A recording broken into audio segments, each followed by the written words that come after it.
Alimony मेरे हिसाब से ये 2024 का वर्ड ऑफ द ईयर होना चाहिए था, क्योंकि इस पर सोशल मीडिया पर बहुत बात हुई है।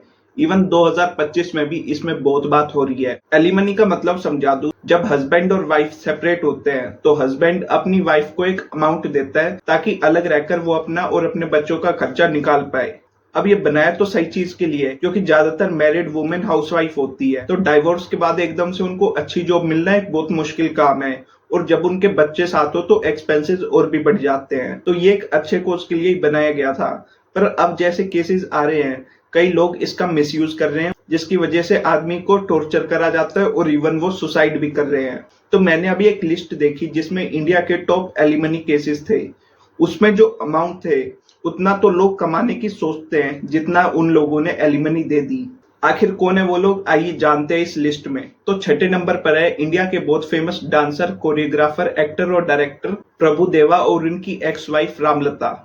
इनकी मैरिज 16 साल चली थी और 2011 में इनका डिवोर्स हो गया था। तो एलिमनी के तौर पे प्रभु देवा ने 4 बंगलो दिए थे और कुछ गाड़ियां दी थी और 10 लाख कैश दिया था। अब जो ये 4 प्रॉपर्टीज दी थी ये अलग अलग बहुत अच्छी लोकेशन पे दी थी, तो इनकी वैल्यू आज की डेट में काफी बढ़ गई होगी।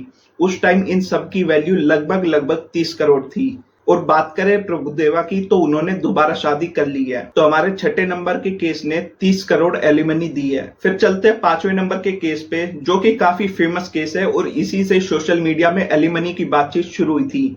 हमारे इंडियन क्रिकेटर हार्दिक पांड्या और उनकी एक्स वाइफ नताशा। इनकी शादी काफी कम टाइम चली थी और 2024 में इनका डाइवोर्स हो गया था। और उनकी एक्स वाइफ नताशा ने हार्दिक पांड्या की नेटवर्थ का 75% हिस्सा मांगा था। तो हम हार्दिक पांड्या की नेटवर्थ देखें तो वो है 96 करोड़। अब उसका 75% कितना हुआ आप मुझे कमेंट में बताइए, ये मैंने अभी कैलकुलेट करा ही नहीं। पर उनका ये मैटर अभी सॉल्व नहीं हुआ है, ये अभी कोर्ट में ही है और मुझे नहीं लगता कि कोर्ट 75% एलिमनी अप्रूव करेगा। एट मैक्स 50% होगा और वो भी काफी ज्यादा होगा। मेरे हिसाब से तो उससे भी कम होना चाहिए, क्योंकि हार्दिक पांड्या ने अपने दम पर अपना करियर बनाया है और एकदम से उनकी 75% नेटवर्थ किसी और को चली जाए, ये कोई ठीक चीज नहीं है। अब एट लास्ट हार्दिक पांड्या को कितने पैसे देने पड़ते हैं वो नहीं पता, पर डिमांड तो बहुत बड़ी करी गई है।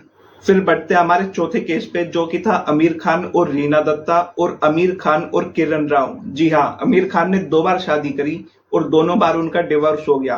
उनकी पहली शादी 16 साल चली और 2002 में उनका डिवोर्स हो गया।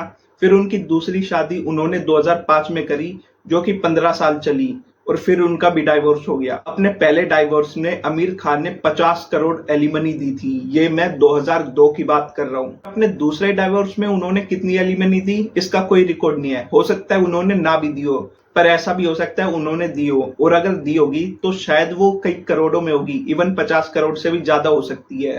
तो आमिर खान ने जो टोटल एलिमनी दी है उसकी रेंज 50 करोड़ से लेकर 100-110 करोड़ यहाँ तक हो सकती है। और आमिर खान के केस में एक बहुत इंटरेस्टिंग बात है कि उनकी अपनी दोनों वाइफ से अभी भी काफी अच्छे रिलेशन है। इवन किरण राव के साथ तो वो कई फिल्म प्रोडक्शन में काम भी कर चुके हैं। फिर बढ़ते हमारे मोस्ट कंट्रोवर्शियल तीसरे नंबर के केस पे, जो कि था साउथ इंडियन सुपरस्टार समांथा प्रभु और उनके एक्स हस्बैंड नागा चैतन्य पे। इनकी शादी 5 साल चली और 2021 में इनका डिवोर्स हो गया। अब आपने भी सोशल मीडिया पे ये सुना होगा कि समांथा प्रभु ने 200 करोड़ की एलिमनी ठुकरा दी, पर वो आधा सस्ता। पूरा सच ये था कि उन्होंने 200 करोड़ की एलिमनी ठुकराई, पर अपने हस्बैंड के एसेट में 50% हिस्सा मांगा, जिसकी 50% वर्थ लगभग 250 करोड़ होती है। ये इस चीज का दूसरा पहलू है।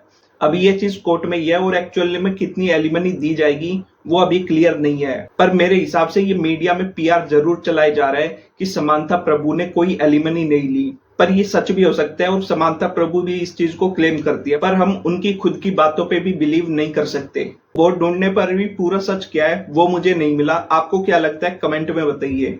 तो तीसरे नंबर का हमारा ये केस हो भी सकता है या नहीं भी हो सकता, जिसकी वर्थ 250 करोड़ है। फिर बढ़ते हमारे दूसरे नंबर के केस में, जो कि काफी फेमस केस है ऋतिक रोशन और उनकी एक्स वाइफ सुजैन खान का।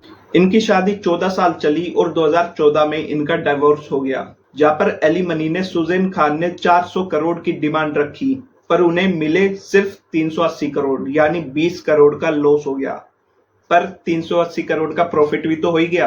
पर जब आप नंबर 1 केस का अमाउंट सुनोगे तो आप हैरान ही हो जाओगे, जो कि इंडिया के एक बहुत बड़े बिजनेसमैन का केस है और ये बहुत रिसेंट केस है, जो कि है रेमंड ग्रुप के चेयरमैन गौतम सिंघानिया और उनकी एक्स वाइफ नवाज मोदी का। इनकी मैरिज 32 साल तक चली और 2024 में इनका डाइवोर्स हो गया, जिसमें नवाज मोदी ने 75% गौतम सिंघानिया की नेटवर्थ का मांगा। अब गौतम सिंघानिया की नेटवर्थ देखे तो वो है 11,638 करोड़, जिसका अगर 75% निकाले तो वो बनेगा 8,700 करोड़। और मुझे इस केस में भी नहीं लगता कि 75% हिस्सा मिलेगा, पर इवन 10% हिस्सा मिले तो वो 1,000 करोड़ से ज्यादा हो जाता है, जो कि फिर भी बहुत बड़ा अमाउंट है और जितने दूसरे केसेस है वो इसके आसपास भी नहीं आते और ये बन जाता है मॉडर्न इंडिया का सबसे बड़ा एलिमनी अमाउंट। बाकी इस केस के लिए मुझे इतना बुरा नहीं लग रहा, क्योंकि ये सेम चीज गौतम सिंघानिया ने अपने फादर के लिए भी करी थी। इनका अपने फादर के साथ प्रॉपर्टी डिस्प्यूट चल रहा था, जिसके चलते हुए इनके फादर पहले रेमंड ग्रुप के चेयरमैन से हटे, ये चेयरमैन बने, इवन वो अपनी कंपनी से भी बाहर हो गए। जब सेटलमेंट में उन्होंने अपने लिए घर मांगा तो गौतम सिंघानिया ने वो भी देने से मना कर दिया और आज इनके साथ भी ऐसा ही हो रहा है। बाकी ये थे इंडिया के एलिमनी केसेस। एलिमनी लेना सही है, गलत है या कहां तक सही है, आपको क्या लगता है आप कमेंट में बताइए। बाकी मिलेंगे आपसे अगली वीडियो में।